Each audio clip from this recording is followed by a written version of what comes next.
right. Thank you so much, guys. We're doing this live Q&A. Andy Russell is here, the newest advisor to the ReelwUrld board. I'm Jan Lucanus, the CEO, founder, and I'll really let Andy take it from here because he's really, holding space for this. So here we go. Hey guys, nice to see everybody. And Jan, I'm super excited to be doing this with you. I don't do this that often with people, and there's a real reason why I want to do it with you, which we'll get to. So I'm super excited to have the opportunity to have a discussion with you, and I'm psyched for everybody else who's watching to understand what this is all about. So first of all, who is Andy Russell, and why does it matter that I'm the one who's having this conversation with you? So I have, out of my own ideas, built 6 successful businesses over 35 years.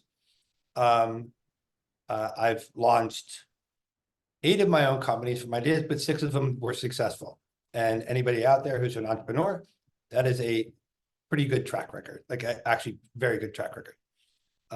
Besides that, I have, I went to Cornell undergrad, I went to Columbia Business School, I did investment banking for a number of years, which means I understand how money works. I also ran, I was a partner of 2 venture capital funds and a private equity fund. That was probably about 15 years.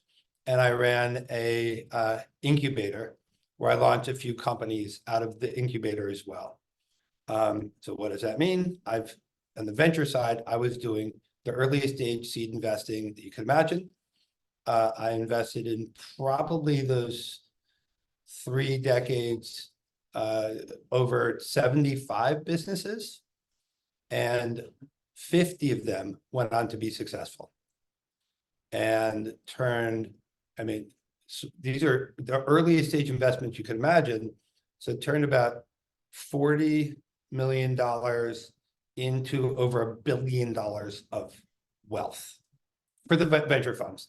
And the partners don't make all that, but so I kind of know what I'm doing on the investor side and on the entrepreneurial side and the business side. And I made tons of mistakes along the way, but also got good at it as I made the mistakes. So that's me. I think something that I'd love to start with is my methodology of investing in businesses comes down to a formula. And number one, it is, who is the entrepreneur? And what makes me think they're going to be successful? And then the second thing is, why are they doing this? Like, what is their why, right? So is this just to make money? Or is it, yes, I want to make money, but there's a bigger purpose behind it, right? Otherwise known as, what is the problem they're solving for? And is it so meaningful to them that they will put everything, every energy source in their entire body and their mind into making it successful, because it's even more important. Yes, we all need a lot of money to survive and enjoy life, but what is the real why behind it? And what's the problem we're solving for? That's number 2. Number 3, how big is the problem or the pain that the consumer base, potential consumer base, is feeling? And the larger that pain, the more they need a solution to that pain, right? And then what is the entrepreneur's solution? And is it a good enough solution that people pay money for it to get rid of the pain that they have, right? Then I look at the competition. Who else is trying to solve this pain? And is this entrepreneur solution better than somebody else's solution? Otherwise known, what are the barriers to entry? And how are they going to keep the attention and get paid by the consumer base? Next thing is, what is the business model? How does it make money? Next, I would then look at what is the consumer adoption, then retention, and then size of the business in the future. So as a background, I think it'd be fun to have that conversation and to have the people who are listening be able to look at that framework, which has caused me a lot of success as an investor, to look at what you're doing and the why behind it. Does that seem like a good framework to kind of have this conversation? I think it'd be very valuable to anybody who's listening to this, watching it. whether they decide to invest in this or invest in anything, it's just a successful framework. So how do you feel? And hopefully the way you answer, what you have for me before is the reason why I've invested behind you, right? And what you're doing. So with that, are you ready to kick into a little Q&A? Yeah, absolutely. And I know that others will have some questions as well. Right. Some started coming directly to me. So Sorry, I'm just putting a little bit more energy into my computer. sure. Well, and we'll, hey guys, thanks for joining us. We'll definitely open it up to more questions at the end. But Andy, I wanted to drive forward with what you just said, and then we'll please put your questions in the chat, the shared chat, and we'll definitely address all of them. Fantastic. So let's just start with this. Like, Jan, I know who you are and how important you are in my life and how important your life's work has been for others. But I don't know if everybody, well, clearly everybody who watches this doesn't know you. And how we met was, I went through a lot of humanitarian work for others in the planet, and it caused me a lot of physical pain and mental heartache when I saw some horrendous shit that humans were doing to other humans. Like the nastiest stuff, like human trafficking and drug cartels and some nasty stuff. And then you came into my life for the second time, and I found out that you are the 3-time world champion of Tai Chi. And I'm like, I didn't even know Tai Chi was a sport, but it is. And you're the 3-time best in the world. And you came in and for about 6 months, every day, every other day, trained me, my mind, and my body to be healed and then to be a comfortable state so I could be more productive and effective in my helping others journey. So can you share a little bit about how you originally got into Tai Chi and what your practice has been and what you've learned from it, about how you interact with the world in terms of communication, not just hand to hand, but the energy of communication? That's a beautiful lead-in. I grew up in Chinatown, New York, and between Chinatown and Brooklyn Heights, Manhattan, Chinatown. Both my parents trained Tai Chi and Kung Fu. So born into the family, and I was raised around their masters. And separately from the Tai Chi and Kung Fu, we also had an Indian guru growing up, and I spent time in like Catholic school. So I had all these different Chinese, Indian philosophy, American Catholic, etc., all coming together. And on the martial side, it really helped to frame how to deal with pressure. And I think I was too young to really process the gifts that I was being given. But one thing I did notice is that the older people that I was around in the Chinese martial arts community were stronger than the younger people everywhere else. Meaning that the folks who were in their 70s, 80s, and 90s had the masters that I was around had a strength about them that, to me as a kid, said that's how you're supposed to be when you're older. You're supposed to be stronger than everyone.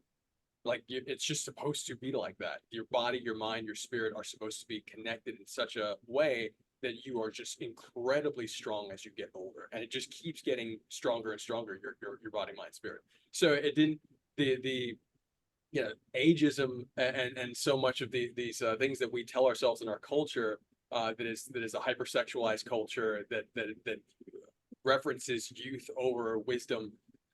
It just didn't mean the same thing to me as a kid. It made no sense to a certain extent. So coming into Tai Chi in a more serious way as a teenager, because I was around it and I trained little bits here and there, I thought I was better than I was. But when I really started taking it seriously as a teenager, I became pretty much obsessed, walking around high school, connecting my breath to my movement and recognizing that connecting breath work and visualization and your body mechanic really changes how you experience the world. And when I got recruited onto the U.S. Tai Chi push hands team from while I was at NYU Film School, from Josh Waitzkin, who's the captain of the U.S. team, former captain, child chess prodigy, who's the subject of the movie Searching for Bobby Fischer. And he also wrote an amazing book that everyone needs to read called The Art of Learning. And get the Audible because he narrates it. And you can see all the videos that he talks about on my YouTube channel for Tai Chi. But Josh showed me, as he was a prodigy in Tai Chi, 28 years old, beating all the masters, quote unquote masters in the circuit. And I was watching this guy excel because he understood something that many masters didn't, which is a means, Tai Chi as a method to slow yourself down and speed up your perception. And that's how we start to get back to ReelwUrld and my work in my production company previously, Creative Impulse, and how my career in the entertainment business was supercharged by Josh's teachings of what mastery is. And he defined mastery as you take one thing, break it into 3 parts, train each part individually, and then you put it all back together and you've mastered it. That's his formula for mastery. And so when I started applying that to a single technique, my experience of the technique martially would put me leaps and bounds beyond someone who like casually would train the technique. So I started applying that to business. I started applying that to my understanding of camera work, my understanding of team building, and just kept on doing the same thing of like breaking it down to smaller parts, using my breath work and visualization to feel what's actually happening in a moment, and then experiencing that moment as various pressures inside me, emotional pressures, thought pressures, etc.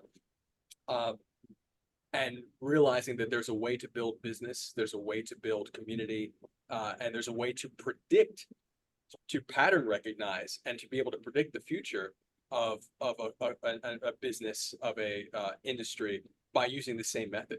And so this has been, to put it quite plainly, for what we're doing with ReelwUrld, the future is audience participation. The future is people coming together and creating characters in which they can look at themselves in a different way than they currently feel. And it is the process of Tai Chi that helped me understand how to achieve that in a repeatable way. Because if it's not repeatable, it's not competition worthy. And if I couldn't do the repeatable things, I wouldn't be able to, have fought professionally and have, won at the world-class level. So now I'm just applying it to media, and it's been working. And that's how we built our first show, which is one of the largest casts in the history of cinema and television. So thank you for that. I want to come back a little bit more, and I will make this a little personal for what you did with me. Okay. I'm 52 years old, and I hope I don't ever have to have real physical contact in a fighting manner with anybody. Right. But what you said before about strength, and as you get older, the pressure, right? And what you really were teaching me is there's pressure and understanding the physical pressure that others can put on you. And when you understand the pressure they're putting on you, then you can actually use their energy to actually, yeah, exactly. So you can actually move people around, right? Using their pressure. Now, I don't want to really move people around with my body, but I wanted to be able to use people around with my mind and my thoughts and my words and my actions and my facial expression, right? And seeing we're clearly living in a world with increasing social, emotional, political, like the pressures of social media, the pressures of everything are causing a true mental health crisis where people are suffering more. Not because, well, some, but not everybody, purely from physical harm, but from pressures of being alive in today's world, right? The suicide rate for children has skyrocketed since the advent of social media, right? Fear of missing out, like modern day tech media is literally killing society, people, and causing physical pain, mental pain, whatnot.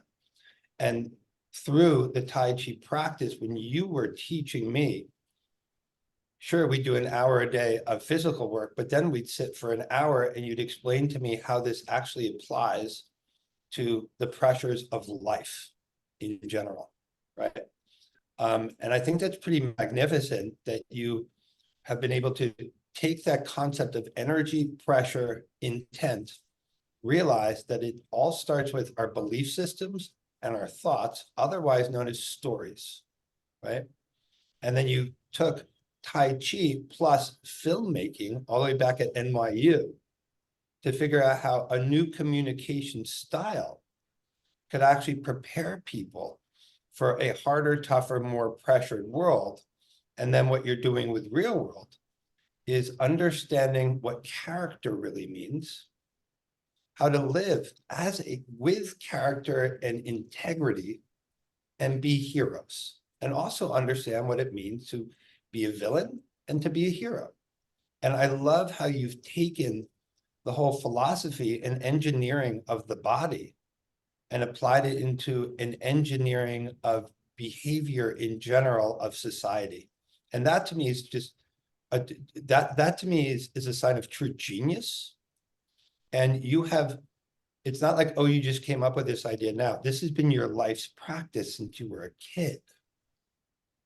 And I just think that as the who you are, that makes it fabulous. And by the way, I'm not the only CEO executive that you've trained.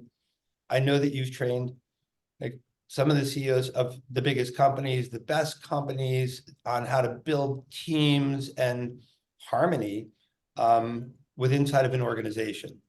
And that to me, when I talk about the who, I'm like, what is their track record, right? And your track record is not like, oh, no, media is weird now. Social media is weird. No, everything's coming together perfectly right now. And you've been planning for this your whole life. Does that resonate with you? 100%. Yeah. So, I mean, so me with my investor lens on, the who, check the box. Like, got it. And that to me is clearly a number one thing. The best idea, the best anything will not succeed without the right who, right? Then I get into the why, right? So why is it important for everybody who's watching this for ReelwUrld to succeed?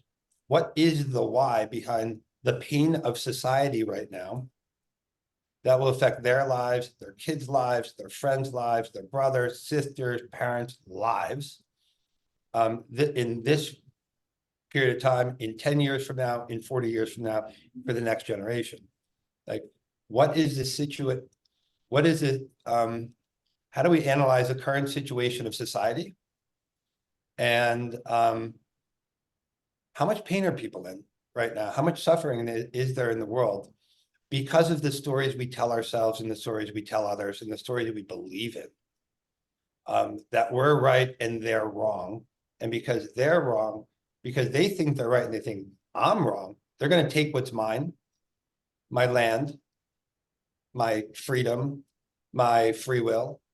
And they think the same thing about me because they think I'm wrong, but I think I'm. So what is that state of suffering of the world right now? And because to me, I know, because you shared it with me, this is your why, and that is the problem we're solving for. And when I'm investing in a company, I want a really big problem we're solving for. And I want the problem to be so big that people will invest their time and money to solve that problem, if not on a global basis, but at least for themselves and their families, right?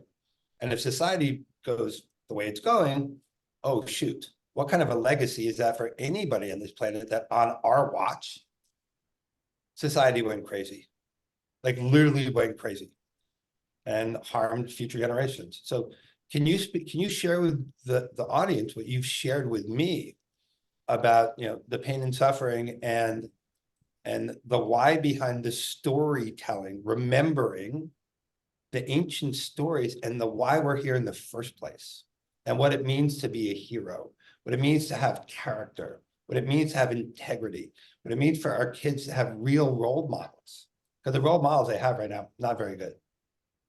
And this is all stuff you shared with me.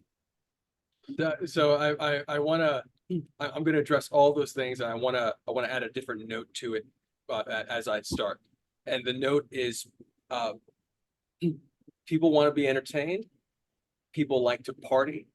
People can be afraid. People can be lustful. And these things are what media, what attracts people so much to various forms of media entertainment. And recognizing that that's how we operate. We are operating like that right now. I think it's really important because we can talk about these high ideals, but if we don't have a path to them that is attractive, if we don't have a an experience that feels good, if it's not fun, it's going to be more tough, just more challenging to actually get people to adopt these things into their lives. And so Yes. for me, entertainment has always been a gateway to the heart.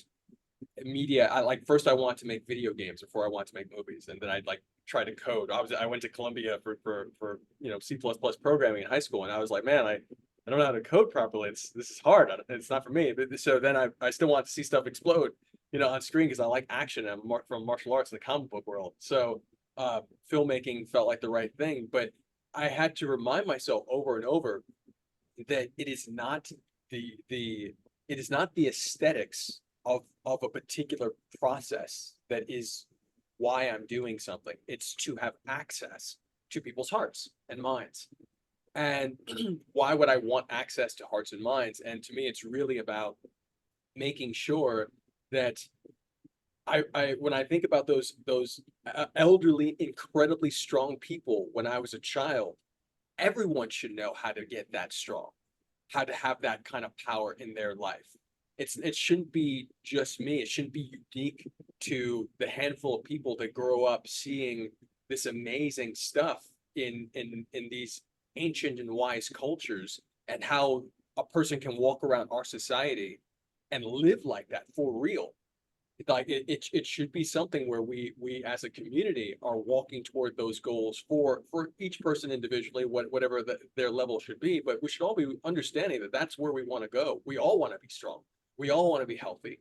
We all want to uh, be vibrant in our days and share good things with our loved ones. So how can we generate that internally? And that question always came back to storytelling. It always came back to, hey, this is how we absorb our values story. And if you look at our mutual friend Jeff Gomez talks about this all the time, like from a primal state, human beings use storytelling as a method to distribute the values to the tribe so that the tribe could grow and expand. And that's what story was for. So if we don't utilize story to do that now, we're just utilizing it for simple entertainment, throwaway entertainment, especially in a climate where, I don't, however you view the world, America is the leader of media. It doesn't matter where you are in the world, America has set the bar. And there are other countries, other cultures that have taken that bar to a new level, risen it to a new level, and are doing amazing things. But America has led the way, and we're still leading the way. And we're leading the way right now with our pain and our confusion. And that pain and confusion to me is incredibly valuable. I'm like, wow, this is the moment. This is where leadership becomes really important. And therefore character, so that we can actually say that a leader is a leader for a reason, because there are attributes for that person that we want to embody ourselves, because that's a great example of a human being. And how can we create an engine for character and for stories that make us feel better? And that's not to say that real world is only that, because real world, if you forget about any of the things I just said about being good and building a better world, we're actually making something super fun, and someone can go and make an awesome horror movie and that has absolutely nothing to do with any of these principles, and create all these characters in a cinematic universe using our technology. You can do that, and I'm not opposed to that either. What I'm getting at is that the way I personally, from an artistic perspective and a moral, purposeful perspective, how I view our technology and how I wish to use it, and how I will not impose these beliefs on other people that wish to use it. but I wish to use this technology, and we're already using it in a method that allows people to embody heroes, to look at the superheroes and all these other things that we've seen across culture and say, you know what? It's time for me to actually do that. It's time for me to actually step into a story of my own and see how it feels to embody a character. You know, there's a wonderful book called A Thousand Gods and Goddesses, and it talks about the importance. It's about the Hindu pantheon of gods and goddesses, and it talks about the importance of every person in their life to dance, sing, and act. Those three things, dancing, singing, and acting, are incredibly important for every human being to be able to do, because the movement, the freedom of expression of dancing, utilizing the voice as an instrument, and then embodying other characters. You know, and I'll be doing a talk in a few weeks about what that means, like in terms of our DNA, how it changes our bodies and our minds to embody another character, to download attributes from another person. And then there's a bunch of science behind it called the alter ego effect, put together in a book by Todd Harmon, The Alter Ego Effect, about what it means, how top CEOs, top athletes have created personas for themselves, top actors, to achieve something that they could normally achieve on their own. And Yeah. while our system was built independently of these ideas are very much aligned with our system, with ReelwUrld's process of taking a person, injecting them into a story world, and allowing them to play a character of their choosing, and giving them guidance through our technology and processes, our live events, our experience, our shows that we're making together, to embody it and to feel like they are part of something bigger, and to see that positive feedback loop of like, wow, I did that, we're doing this together, and I can keep going and keep growing as a character. Yeah. So I love everything that you're saying. Oh, somebody has a question. Yeah, I got to go to my next. This is really, really awesome. I'm a super geek, kind of like that. I love the Web3. So that is my physical and my NFT. I'm a friend of Adam's. Adam asked me to come in and jump in here. I like got out of a meeting real quick, and I got to go to another meeting because I heard about this last minute. Love to learn more. Adam, guide me. Rook Whatever has you a want. lot of experience to lend. I think when we have another follow-up, he'll after Yeah. he's digested all of that was just laid out. I mean, that was a heavy download Yeah, of it's cool. my It's heart's cool. exploding. So Rook, Yes. check you later. Yep. And I'll just say if you have anything to let me see and all that kind of fun stuff. All right. I just put the link on wefunder.com/ReelwUrld. It's Cool. right in the description, so you can Got check it. the page. Yeah. And Their other episodes and link to their app and all that stuff comes through there. Cool. All right. everything's I there. appreciate y'all. Thank you, man. Thank you so much for Well, joining. yeah, if you want to follow up, Adam can get, my email Yep. is rook@rook.com. Adam knows the connection and interested. All right. Thanks, guys. Thank Bye. you. Thanks for joining. So Jen, when we talk about entertainment, right?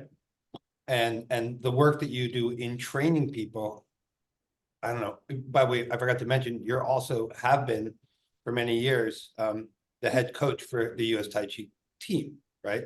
I mean, this is what you do, you train people. The concept of entertainment as training, right? Back in the day, you're right, story was all we had up until we had media, right? That's how information and knowledge was transferred, right? What's so beautiful, what I love so much about what you're doing, is how do you scale the transfer of wisdom and knowledge to actually help people become strong, powerful, more effective, but also training them the morals and ethics of what it means to be good simultaneously, right? So, and in the movies and entertainment we see in today's world, except for online, except for in social or TikTok stuff, people are actors, trained actors, and they're following somebody else's script. And part of what you're doing is you're teaching people how to create their own characters, make their own script, and tie each of their scripts into the story of more than just themselves. And that's so beautiful to me, because if you can understand people's individual hearts and then use that as training material for real world people, oh, look at that, the word real world, for real world people, to grow from and train. Because not everybody can have one-on-one sessions with Jen. But holy cow, if you can digitize it, and then also not make it into homework, but make it into entertainment so it's fun, and for people to get involved and become their own story makers.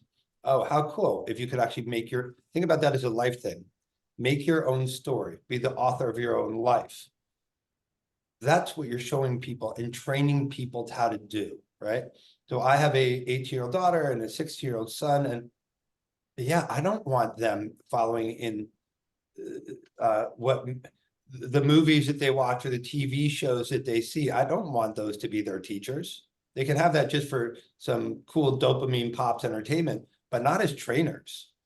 And what ReelwUrld is doing is training this generation, all generations that are alive today, to be literally superheroes. And that's so cool. So let's just stop on that for a second and also resonate with, like, so I asked a question about the size of the pain in the world.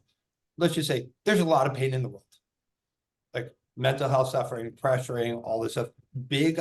And to me, that means huge opportunity for an amazing solution. And therefore, the solution that you have developed over a lifetime of work seems like a very, very effective, cost-effective solution to a very large pain problem where I'm not seeing a ton of other people building competitive solutions, right? I just don't see it. And I really do get pitched a lot of stuff. I don't see it. And I have my ear to the ground. I don't see anybody coming up with a more effective solution to the pain and suffering, to train people how to enjoy life better. So that can, you know, there's my solution, my competition, the business model. You know, clearly there's money to be made in media. And I think for this one to be a little interesting, I don't think this audience really understands what your father was doing for his living and how you were trained in story and comic books in particular. Can you share a little bit of that? Because from there, oh, action figures of yourself, right? Comics, movies, in-person entertainment, theme park, like all that. Just kind of briefly go into what the business model is and how you learn some of it from Marvel. Sure. I mean, you get me so excited with some stuff you're saying because I've never heard it. I've never heard ReelwUrld described that way. So I was like, oh man, well, I want to be a part of that. I'm like, oh, hold on for a second. I mean, thank you for seeing it that way. Very, very inspiring and energizing. So Dad was Dad was in politics. He was a congressional speechwriter, and then shifted into like energy stuff like that. The entire time he was a comic book fan, and he started writing for zines, as they were called, which are like fandom centric you know, magazines that talk about everything fandom. And this was before like they were in print. They were in these like or mass publication. They were in these smaller like, you know, paper kind of zines. But these folks who wrote for the zines and wrote into the letter columns at Marvel and DC contributed massively to the evolution of Marvel and DC over time. And I'd say that actually we did a Danny Fingeroth, the former editor of Spider-Man, we did a podcast with him, me and Jeff and Danny and a few others. And Danny said that audience participation has been happening the entire time, but just slower. And it started in the letter columns. And so Dad writing in was a big deal because at one point he had some harsh criticisms on diversity in comics, in Marvel Comics. And it so happened that Jim Shooter, the editor-in-chief at Marvel at the time, was saw Dad's criticisms and said, okay, well, if you think you could do better, come work for me. And so Dad started, you know, Jim became Dad's mentor, and I got to tag along as a little kid going to Marvel, and then, you know, Jim's follow-up company, Valiant, and then Jim's follow-up company after that, Defiant, and then his company after that, Broadway, which is now Broadway Video, actually. I don't know the whole story with Broadway, but I just remember going around to all these comic companies and going to all the conventions and being at home with surrounded by comic book lore, uh, images of gods and goddesses from all religions, and showing how they're all connected, and and martial arts, and just this constant reminder that these powers are powers that you have to embody and that you can embody. It's like you have the choice. You don't have to do anything, but if you have something like martial arts or yoga or any of these disciplines that allow you to access power, it's a path forward. So I'm like, okay, that's superhero power. Oh, that's super similar. The writing in this Marvel comic or DC comic is really similar to what's written in the Bhagavad Gita or the Bible. And the physical manifestation of that is really similar to this move in Tai Chi or yoga or Qigong. And so being able to draw those lines, it was just something that was constantly happening since childhood. So, fast forward to real world, being able to see how Marvel, how these teachers, I would consider Marvel a teacher, how are these teachers and distributors of massive story of modern folklore have interconnected these stories of characters we love, and how at the same time technology and media has been disrupted with social media, allowing people to get back to the way stories used to be told around a fire, where the stories continued with each person around a fire and everyone adds something, their own flavor to it. That's what social media has started. It's starting to bring us back. And we're still at the infancy of being able to utilize social media and be mature with it. And there are other cultures that are more mature with it. If you look at what's going on in China, there's some amazing stuff with social media happening in China where people are using it. They're doing things called scripts, and they're running around. People are going meeting up in person and acting out scenes together. And these things that we're talking about with Real World in a formal way have been happening around the world in various capacities. With more social media that's more on rails. And I do think that being able to have guidance, to be able to have the rails of a story, to be able to look at a social network as a story we're all telling together, which that's what a social network actually is. But that's, if you don't look at it like that, you won't process it like that. So if you could see like, hey, we're all part of the story, we're all characters in this story. Well, what if this story was for one movie or show? What does that mean? Well, or what if it's for one world, like maybe it's for Marvel? Then we're in a cinematic universe. Well, if we all have a character in stories, being models for us to be able to look at to reframe aspects of our culture in a way that are potentially more productive for us, then we can use these stories and us being characters in them to share thoughts and ideas that may be more challenging to share in person. And those thoughts and ideas could simply be, let's treat each other better. And how can we be inspired? Like Star Trek inspires me to want a better world. And so how did Star Trek do it? Specifically Star Trek The Next Generation, seasons 1 through 4. But how did Star Trek do it? And looking at these stories that have really shown us the way, or a way, that inspires me as an artist. And again, I have to say that there's a difference between Jan, the artist, like director, like working, creating our first show, Justice for Hire, using real world technology, and Jan, who just understands that the technology by itself is going to empower other people to share their voices. So I think it's really, really important to, I'm saying very particular things in our first show, Justice for Hire. I'm saying it with the community, and it is a template to showcase to others that you can do it your way, in a similar way that we're doing it with Justice for Hire. Our first I show. love it. So a few words that you said and concepts that you shared, which really resonated with me tremendously, is when you talk about fandom, right? So there's entertainment like that changes culture, right? And sticks with us. And people really become fans, right? Because they embody it and it resonates with them. So I'm 52 years old. And my guess is a lot of people watching this, when we were younger, sure, with our friends, we played Superman. We just did, right? Yeah, I had a lightsaber, right? And I wanted to have use the force, Luke, right? Star Trek, absolutely. And then we look at like, what's like that for Gen X, Gen Y, and Gen Z?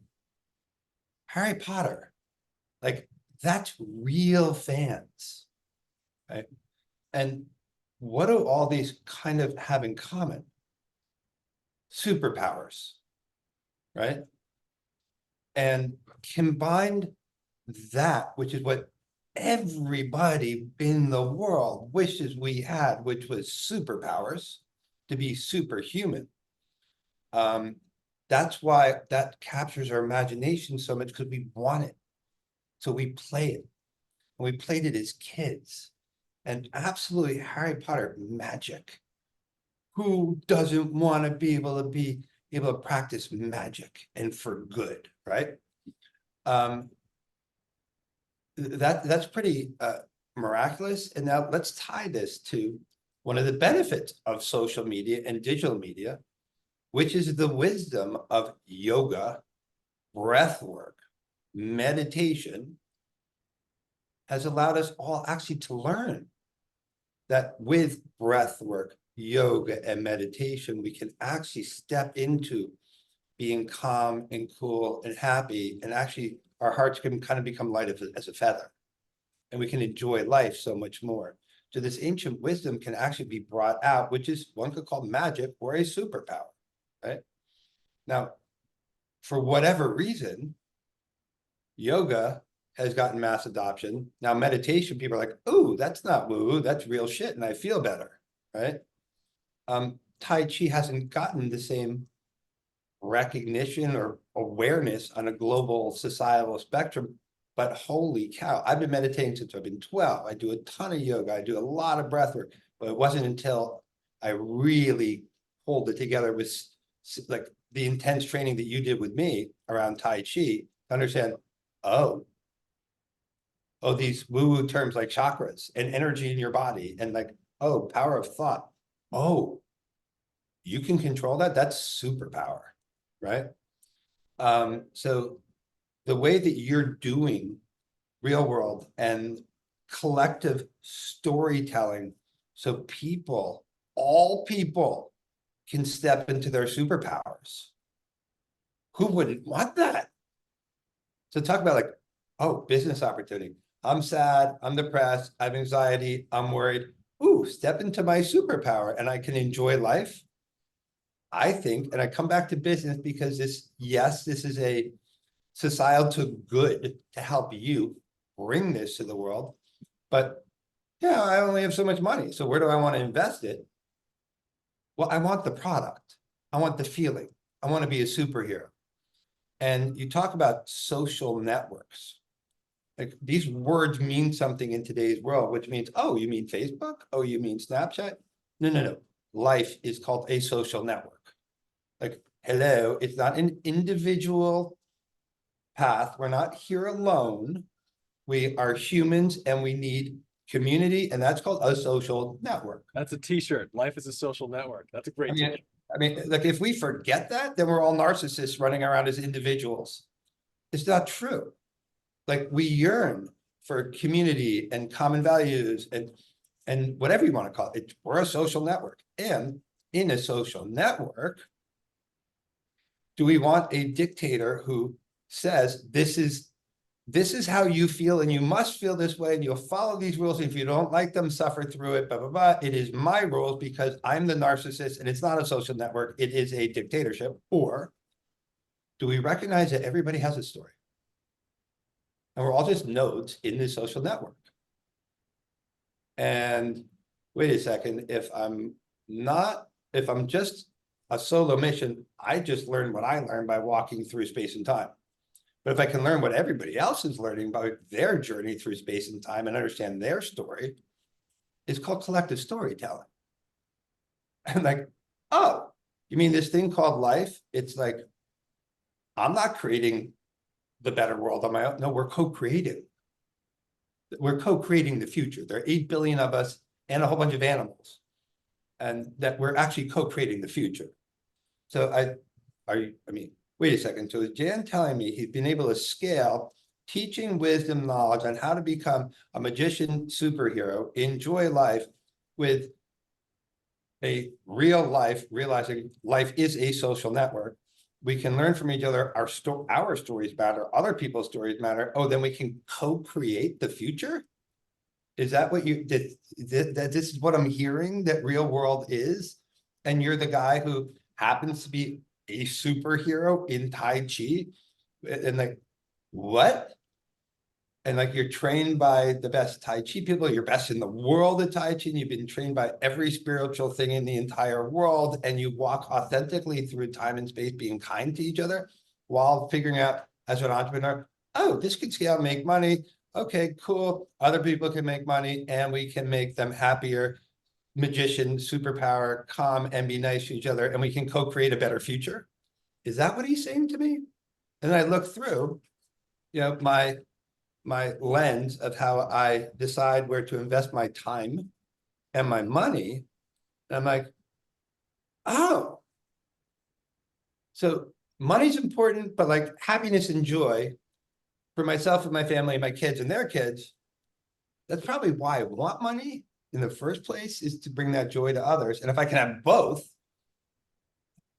like that's a no-brainer investment for me of my time. And that's why when I have a gazillion people pitching me for my time and my money, I'm not a bored human being.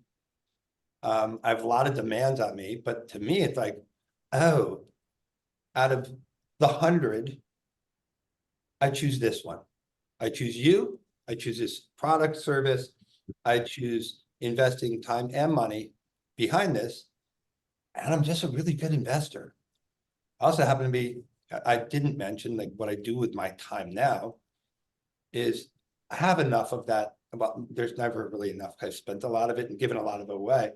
I work for the #1 neuroscience lab in the world that has to do with media, how it affects our perception and our brains. At the #2 neuroscience hospital in the world, UCSF.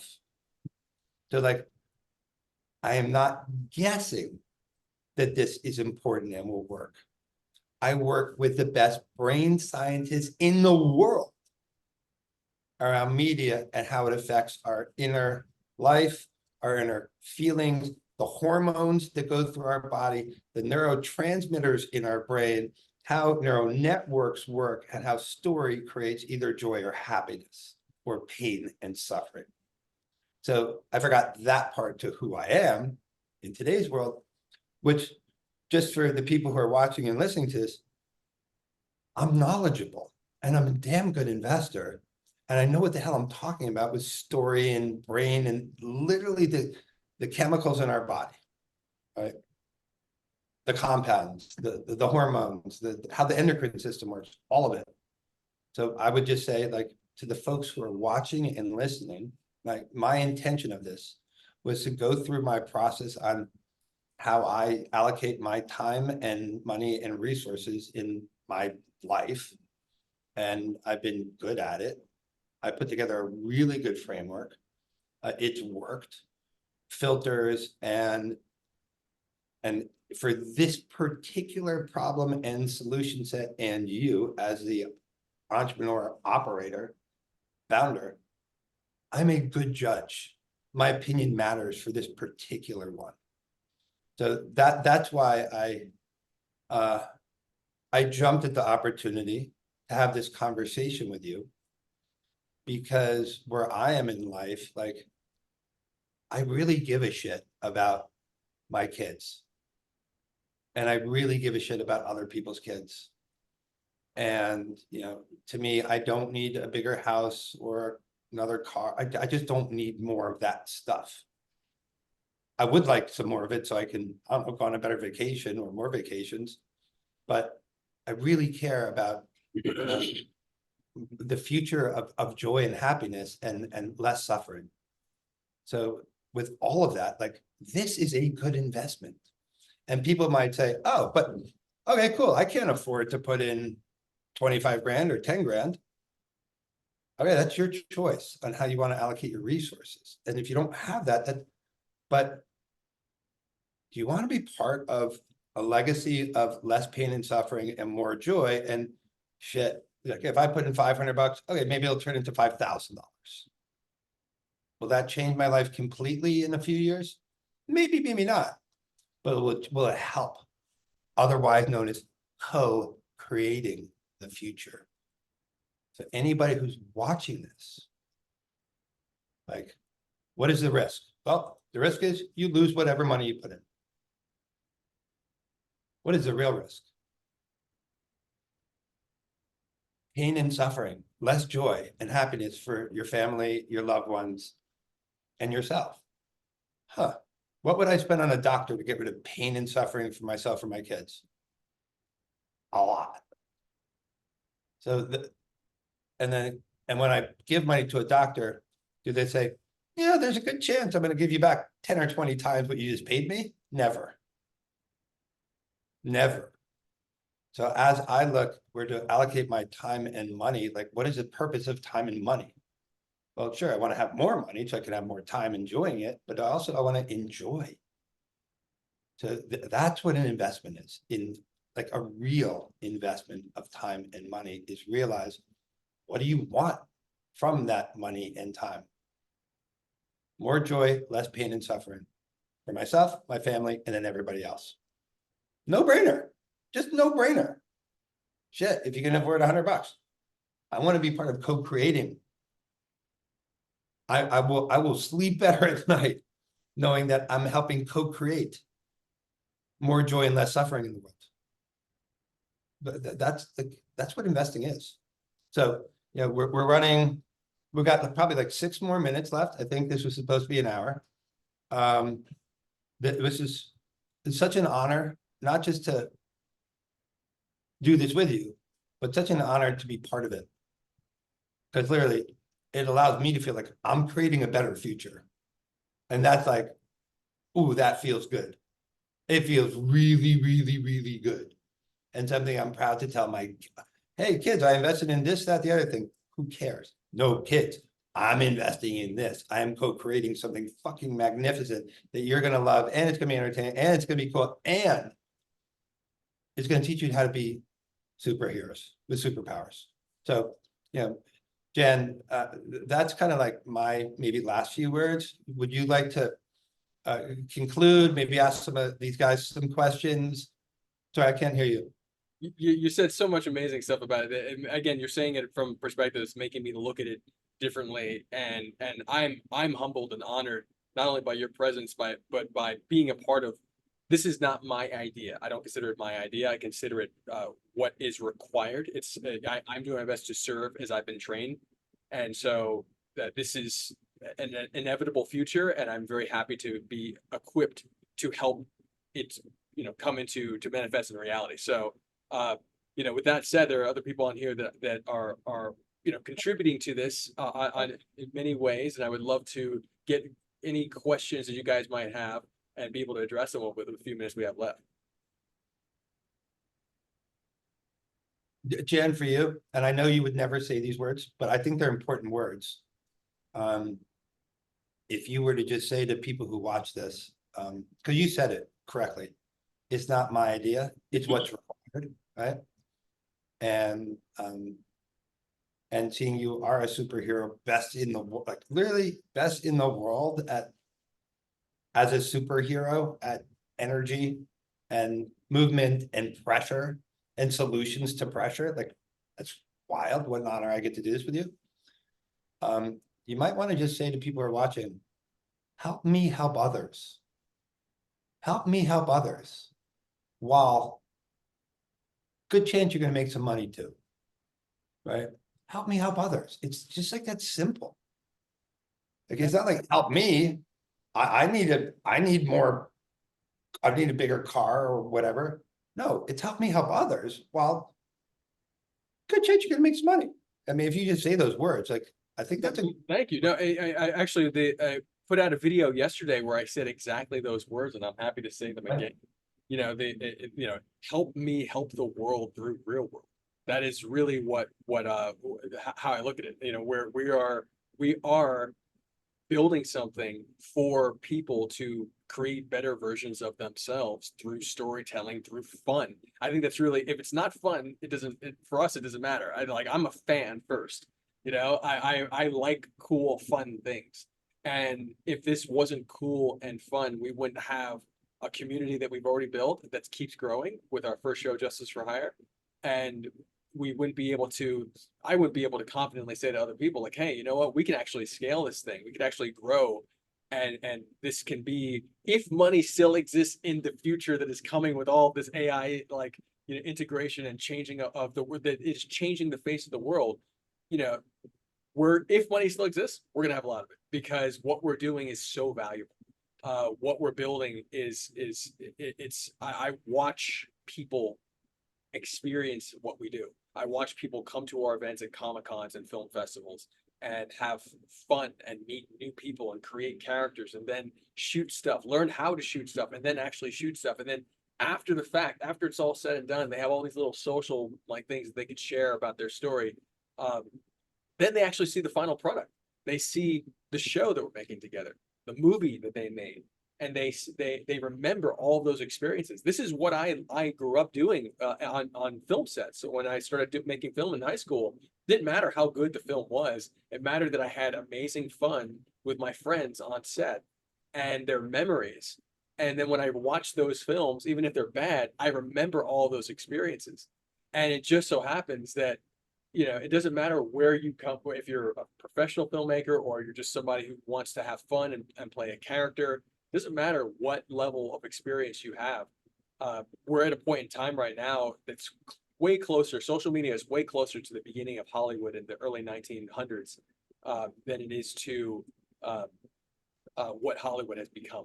And Hollywood is wonderful, but there's no bridge between the legacies that have been built and the audience actually having some equity in that experience and actually like participating and shifting with the social you know, revolution of social networks, etc. So we're building that bridge between all of this wisdom of, you know, 100+ years of filmmaking and social media so that we can actually make stuff together. And Hey, Jen, sorry to interrupt. I think it's more than that. It's bridging 100+ years of filmmaking where we are today with social media, but also thousands of years of wisdom, exactly, right? And training to be your best character, exactly. right? And to understand what character is in co-creating the stories of where we want humanity to expand, right? And that term co-creating, man, that is a magnificent term. And to understand that we each do have a story and that each of our characters, each individual's characters in this collective storytelling matters. Each character matters in the social network of life, right? So, you know, with that, I will say to whoever's watching, you know, please join me in with the honor of and the joy of co-creating with ReelwUrld and with you know, Jan is absolute perfect person who I'd like to be our master teacher on how to create a better world in this format, right? And in general, like he's a superhero. So with that, I think we are at yeah, we're at the hour mark. Thank you so much, Andy. And such a pleasure knowing you, having you in my life, and so exciting this work. I'm so excited to keep being part of it, helping steward this vision, and being part of co-creating with you. So Thank you so much, Andy. And just to clarify for everybody, like we are finishing up our WeFunder campaign, and the WeFunder campaign it's really about community ownership. It's about people being able to own part of the company. It's something that we want to do regularly. This is our first one. And if you see the video I put out yesterday, there was a lot of challenges getting this first one up and out. even to the point of not having a marketing budget to let more and more people know. So we definitely want to cross our goal before it closes. The round closes on April 29th. So please join us there. We are still going to be raising outside of that in private rounds. So that will be concurrent. But the public round where unaccredited investors, anybody who wants to throw in like $100 to own part of the company, all of that is part of the vision of what we're doing. And people should be able to own their stories. They should be able to own their characters. They should be able to own parts of the company that are making those things happen with them. So that is the spirit. Hope you join us on wefunder.com/ReelwUrld, ReelWurld. And I'm Jan Lucanus, the founder. Thank you so much, Andy Russell, dear buddy of mine, the Tai Chi push hands player, and just amazing entrepreneur and human being. So deeply grateful for this, man. And if you ever have a thought, question, or idea, I personally respond to everything on all platforms, whether that's at ReelwUrld or at Justice for Hire, our first show. And you can check out our first show on justiceforhire.com. And at Jan Lucanus everywhere. So I love you guys. And I'm good for stuff. But Jen, also, there is only like a week left. 6 days, invest. 7 days. How, Exactly. Yeah. a week left to co-invest. My track record with co-investors of mine, they do pretty well. So yeah, I hope you will co-invest with me, and let's have fun and make money and make the world better. All right, Jen, all you characters out there, enjoy. Thank you. Press the stop.